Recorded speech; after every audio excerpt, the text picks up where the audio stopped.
Just over a week after heavy rain postponed their third-round tie, Newport and Blackburn finally met at Rodney Parade to play for the right to play Oxford in round 4. 9 days is a long time in football, and Newport manager Warren Feeney was taking charge of his first home game as county manager following John Sheridan's move to Oldham on Wednesday. The Northern Irishman didn't get off to the best start. Just 7 minutes on the clock when Scott Barrow brought down Ben Marshall in the box. An easy decision for referee Charles Breakspear, and Marshall got up to convert the penalty himself. But just 90 seconds later, the referee was in the spotlight again, as Rovers' Chris Brown was penalised for a late challenge on Mehdi Elito. There didn't seem to be too many calls for further punishment, but much to the striker's bemusement, he was eventually given his marching orders by Breakspear. Although on closer inspection, it seemed the correct decision.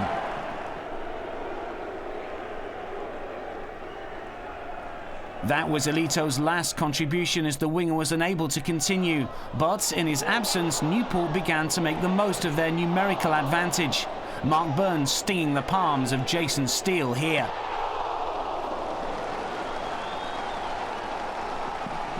And just a few moments later, Byrne again seized the opportunity to try his luck from distance, but this time there was little that Steele could do. A third goal of the season for the 27-year-old.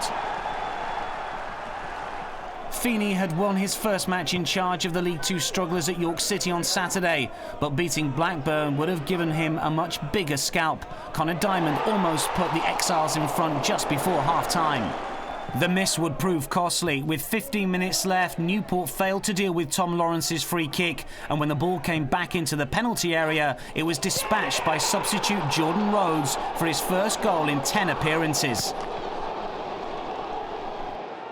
The striker has been linked with a move away from Ewood Park this January, and it's not difficult to see why he has so many suitors. How Newport's Scott Bowden could have done with Rhodes' composure when he was presented with a glorious chance to level the scores moments later.